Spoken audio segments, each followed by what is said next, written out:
Assalamu alaikum. I hope you all are fine and living the happy life. I am Advocate Hamid Daheri, Advocate High Court, Civil and Tax Lawyer and Consultant. I am practicing at Islamabad and I am part of the prominent legal firm. मैं हमेशा की तरह आपकी खिदमत में किसी न किसी टॉपिक के साथ हाज़िर होता हूँ।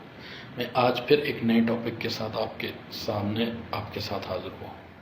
तो मेरा आज का जो टॉपिक है वो है ट्रांसफ़र ऑफ प्रॉपर्टी के रिलेटेड। तो उनके एक सेक्शन है, सेक्शन 19 एंड सेक्शन 21। उसमें कुछ कॉन्सेप्ट दिए गए हैं जो मैं समझता हूँ एक प्रैक्टिशनर लॉयर्स के लिए उनका समझना, या जो सिविल की प्रैक्टिस करता है वकील एडवोकेट, तो उनके लिए समझना बहुत ज़रूरी है। एक होता है वेस्टेड इंटरेस्ट और एक होता है कॉन्टीजेंट इंटरेस्ट। तो in this video I will explain that what is the vested interest and what is the contingent interest. तो चलते हैं अपनी टॉपिक की तरफ। What is the vested interest? It is defined under Section 19 of Transfer of Property Act 1882.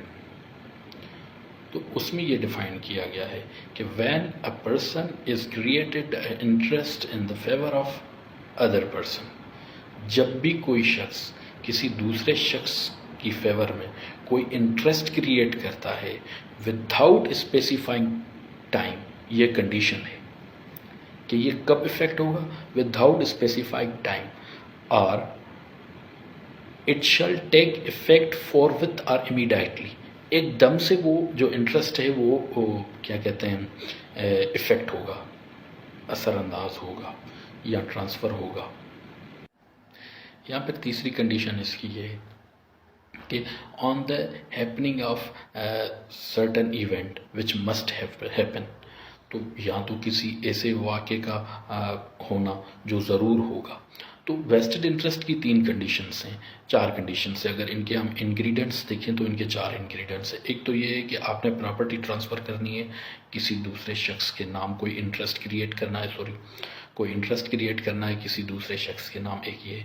दूसरा ये है कि आपने उसमें या तो कोई स्पेसिफाई टाइम नहीं बताया कि ये कब इंटरेस्ट जो है ट्रांसफ़र होगा या क्रिएट होगा, या फिर आपने कहा है कि एकदम से ये जो है ना वो इफेक्टिव हो जाए वो इंटरेस्ट जो आपने क्रिएट किया है किसी शख्स के लिए, या फिर आपने कहा है कि ये वाक़या अगर होगा तो ये इंटरेस्ट जो है ना वो क्रिएट हो जाएगा, जो वाक़े का होना ज़रूरी हो। तो ये वेस्टेड इंटरेस्ट होता है जो मैंने अभी आपको एक्सप्लेन किया। अब चलते हैं कॉन्टीजेंट इंटरेस्ट की तरफ। What is the contingent interest? Contingent interest is defined under section 21 of the transfer of property act. अब सेक्शन 21 क्या कहता है कि अगर कोई शख्स किसी प्रॉपर्टी में किसी का इंटरेस्ट रखता है और उसमें ये कंडीशन लगा देता है कि on the happening of uncertain event और on the happening of uncertain event and on not happening of the uncertain event, तब ये जो है ना राइट जिसके नाम पे क्रिएट किया गया हो वो एंजॉय कर सकता है। तो मैं आपको विद एग्जांपल अब ये एक्सप्लेन करता हूँ कि अगर कोई शख्स कोई प्रॉपर्टी में किसी दूसरे शख्स के लिए इंटरेस्ट रखता है और ये कहता है कि अगर ये शख्स चांद पे चला गया और वापस भी आ गया तब ये जो है ना मैं इनको ये प्रॉपर्टी में जो है ना इंटरेस्ट जो है ना वो एंजॉय करेगा। तो ये पॉसिबल नहीं है अभी कि एक कॉमन शख्स जाए और कॉमन पर्सन जाए और चांद का चक्कर लगा के वापस आ जाए, या फिर कहे कि ये प्रॉपर्टी जो है ना मैं तब उस शख्स के नाम करूँगा, मैं इस प्रॉपर्टी में इंटरेस्ट वो तब वो शख्स ले सकेगा जब चांद और ज़मीन टकरा जाए। ये भी पॉसिबल नहीं है।